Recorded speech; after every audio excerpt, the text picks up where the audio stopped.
And Governor McAuliffe has declared a state of emergency for the winter storm that is dumping snow across our area right now. The snow is continuing to form to our south and west and will continue to make its way in from North Carolina. Valencia Jones, who's been driving around the area to see how things are looking. Valencia, where are you now?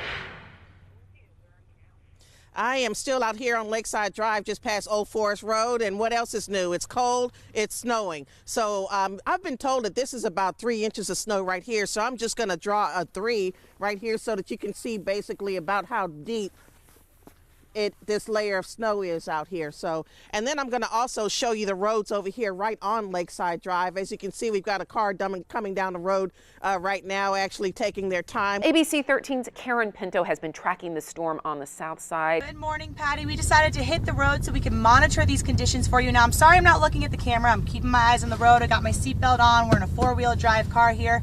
And what we're noticing most is that the snow is actually very wet. So I haven't seen a lot of black ice. It's not too slippery. I spoke with Public Works. They said they will be putting salt on all the bridges, but not the main streets yet. Now that salt is going to burn off the snow in the bridges, but on the main streets, they're just going to continue to plow.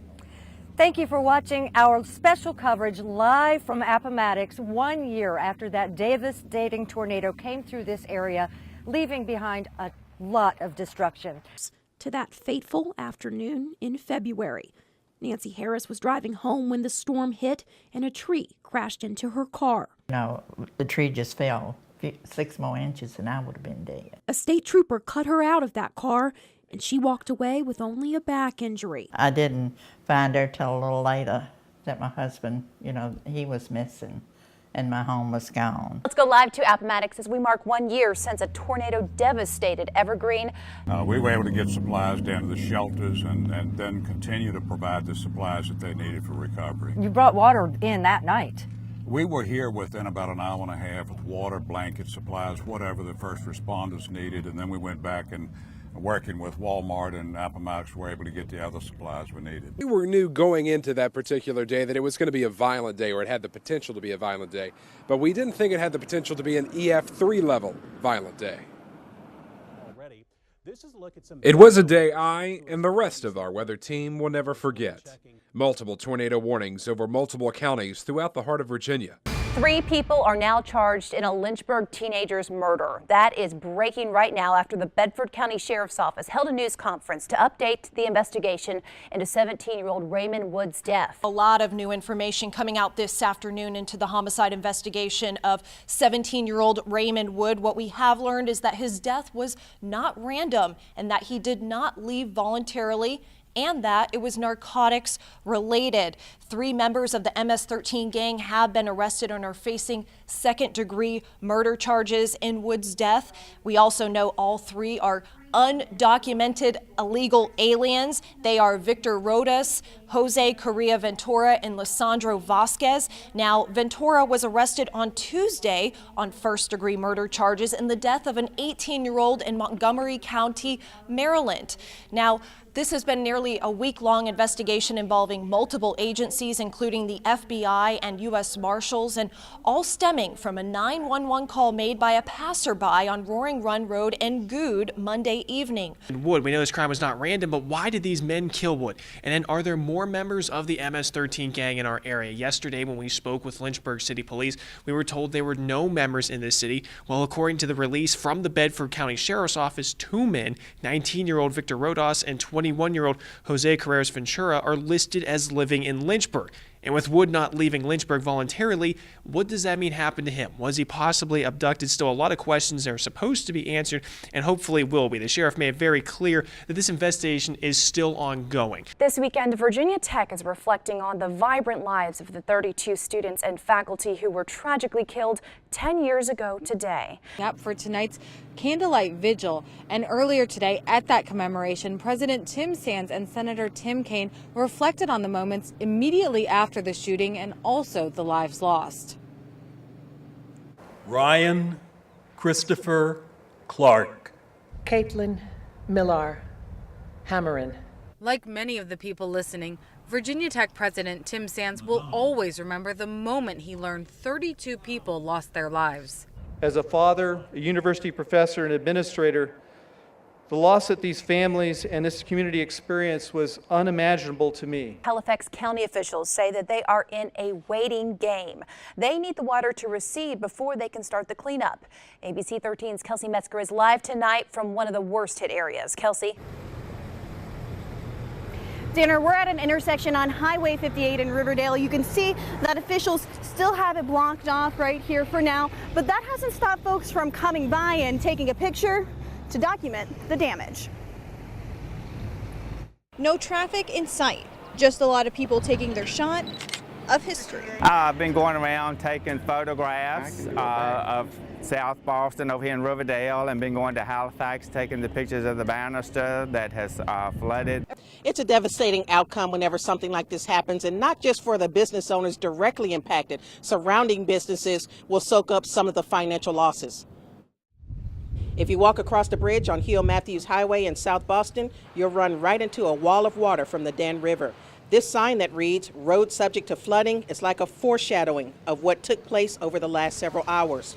Good morning. I'm Noreen Turin along with Mark Spain here at Williams Stadium at Liberty University, getting ready for commencement day with the special guest speaker, the President of the United States, Donald Trump. While there is a lot of foot traffic out here, there is also a lot of car traffic. One of the most congested areas is actually right behind me.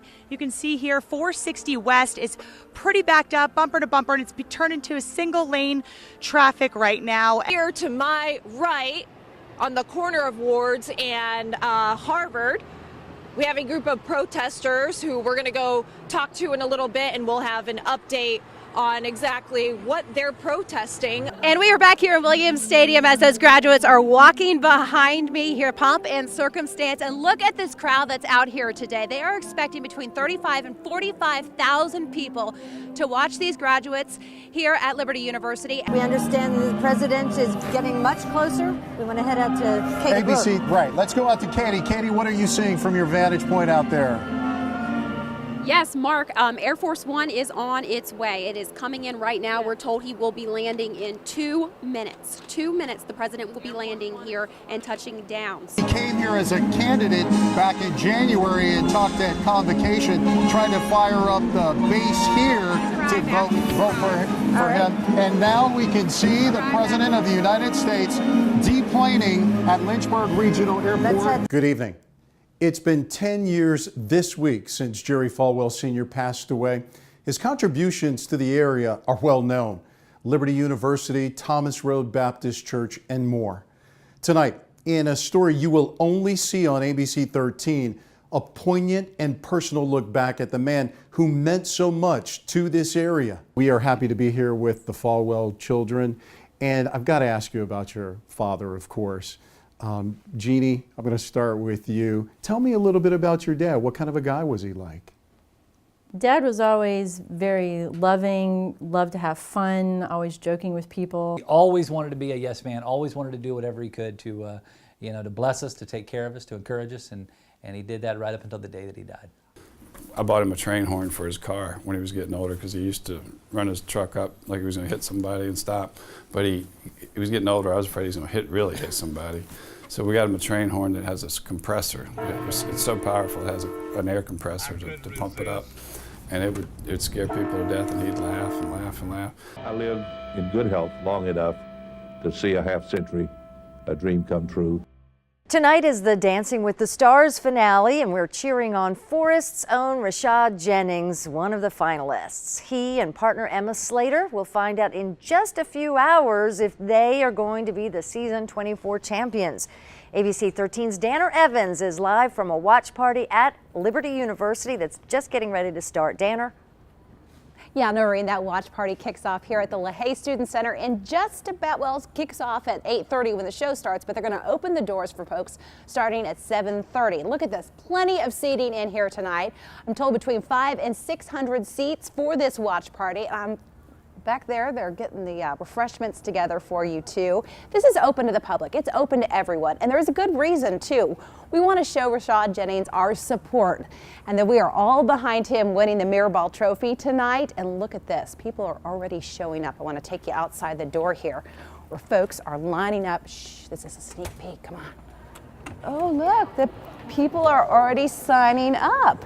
and they're actually having to sign a waiver before they go in right now because ABC News, the Dancing with the Stars production crew, is going to be taking our live feed tonight to show the entire world that we are supporting Rashad. It didn't take long for the Atlantic Coast Pipeline to be the topic of discussion.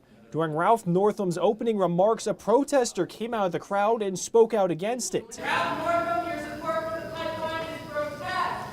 And Gillespie says he'll give it the green light, saying it will help the economy. We've hit the bottom 10 states in economic growth during Lieutenant Governor's time in office.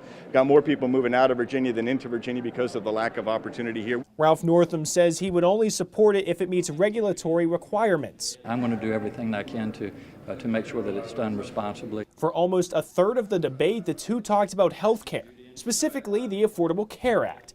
Northam says it's not perfect, but a full repeal would be a mistake. No person, no family should be one illness away from financial demise or death. Gillespie boasted about how he called for a repeal and replace in his U.S. Senate run in 2014 and has no intention of seeing Medicaid expand. We can make health care more affordable, more accessible without the Medicaid expansion, and I think long-term that would be better for us. Today you could hear the hammers pounding away for ABC 13's Home for Christmas build in Lynchburg. That's right. This is what the site looked like this morning around 7 a.m.